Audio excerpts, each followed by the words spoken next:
The fresh grave. The wind that night came down from the northern mountains like a whispering curse. It crawled over the pines, down the stone paths, and into the little valley of Heishan Village, where the soil was black and cold as iron. Beneath the twisted willow trees stood a mound of freshly turned earth, a new grave, its edges damp and sunken from the rain. No one in the village wanted to walk past it after dusk. The grave belonged to Zhao Wen, a woodcutter who had vanished in the forest a week earlier.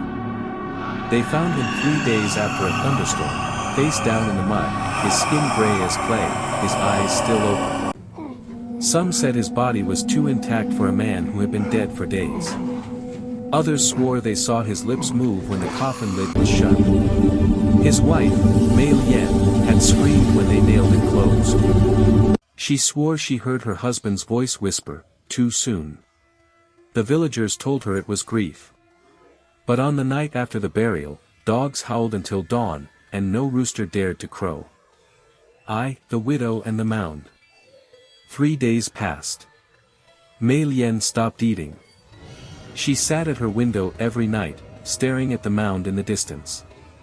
It was built near the forest's edge, close enough for her to see the white cloth marker fluttering in the wind.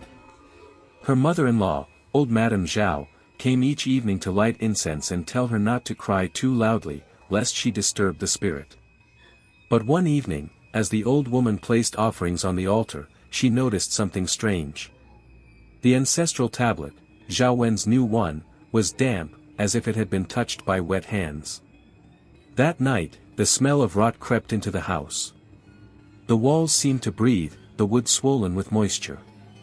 And from outside came a faint sound, a slow dragging noise, as though something heavy was being pulled through the mud. Mei Lian opened her window. The wind carried the sound of footsteps, uneven, wet, approaching. Then she saw it. A hand, pale and dirty, rising from the edge of the grave mound. The return. At first, she thought her mind had broken. She blinked, and the hand was gone. But the next morning, the villagers found deep prints, barefoot, half-human, half-rotting, leading from the grave toward the Zhao household. The old men of the village muttered of corpse walkers, those who die unjustly and whose bodies are carried by vengeful spirits. They said Zhao Wen's death was wrong, that he must have been murdered. That evening, the coffin was ordered to be dug up for inspection. The magistrate's men came with spades and torches. When they opened the coffin, it was empty. The smell was unbearable, like old rainwater in a tomb. The coffin's lining was torn to shreds, claw marks along the inside lid. Mei Lian fainted. When she woke, the magistrate told her they would burn the grave and scatter salt to purify it. But that night, a knocking began at her door. 3 knocks. Slow. Deliberate. "Who's there?" she whispered. The voice came through the wood, soft and familiar. Lian, open the door. "I'm cold." Her hands trembled. She knew that voice. It was her husband's. She lit a lamp and looked through the crack. Zhao Wen stood there, or something that looked like him. His clothes were still damp, his eyes sunk deep into shadow, and from his mouth dripped muddy water. "They buried me wrong," he said. "They nailed me in while I still breathed." His neck was bent at an unnatural angle. Behind him, the moonlight caught the outline of a rope burn along his throat. 3. The secret of the hanging tree. The next morning, the magistrate's men found old Madame Zhao dead, her body slumped over the altar, eyes open, mouth full of dirt. The neighbors whispered that she had known something, that Zhao Wen's death was not by accident. A local priest, Taoist Lu, was called from the nearby town of Linan. He came with paper talismans and a black dog, muttering prayers as he circled the grave.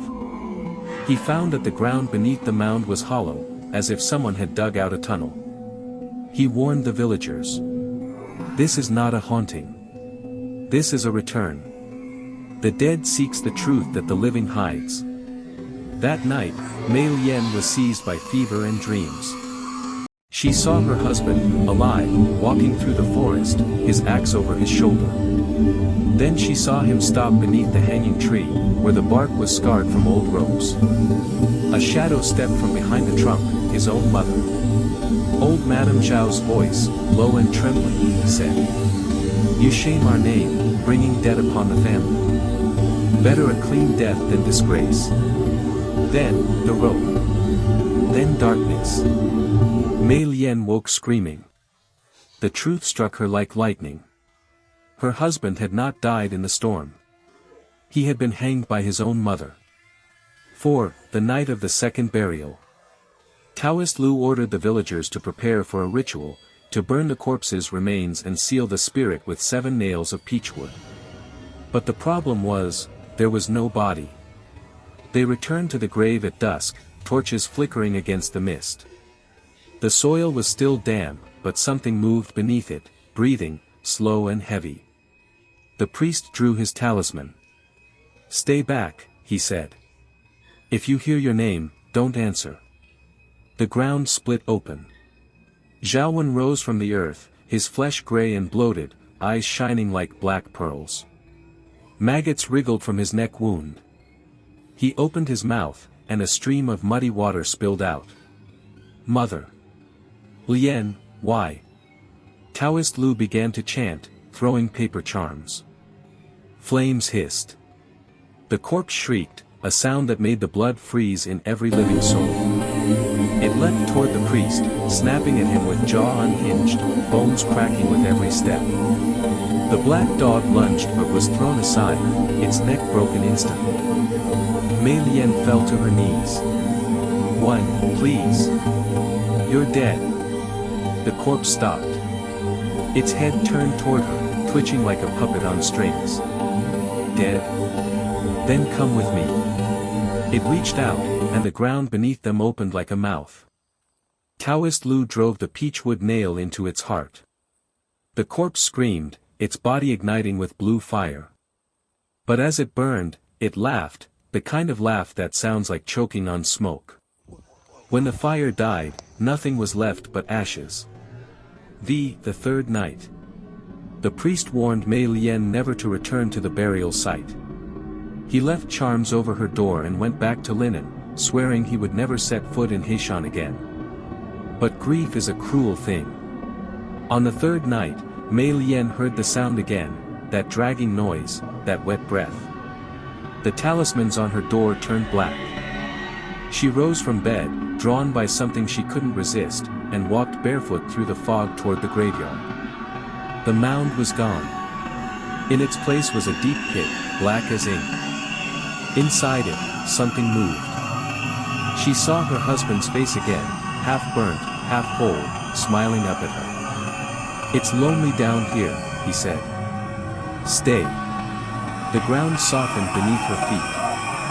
She sank, slowly at first, then faster, as though the earth itself was pulling her under. When the villagers found her the next morning, there was no body, only her hair, tangled around the edge of the hole. 6. The Curse of Heishan. Months later, the graveyard was abandoned. The Zhao house fell to ruin. Travelers passing through the valley said they sometimes saw a woman in white, digging beside the mound, whispering into the dirt. Others claimed that at night, the earth still breathes, rising and falling like a sleeping chest.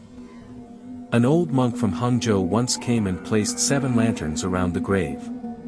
He said he heard 2 voices beneath the ground, arguing softly, one a woman sobbing, the other a man's laughter. The next morning, the lanterns were gone. Only footprints remained, small, barefoot, leading into the forest. The trees there twist unnaturally now, their roots exposed like veins. And beneath one ancient trunk, the hanging tree, the ground still seeps muddy water after every rain. The villagers call it the widow's soil, and no one dares to plant anything near it. Because sometimes, when the moon is full, you can hear a voice from under the dirt, whispering, "Too soon." And if you answer, even by mistake, they say you'll feel a hand, cold and wet, wrap around your ankle and drag you down. Down to where the soil still remembers. down to where the dead are not yet done.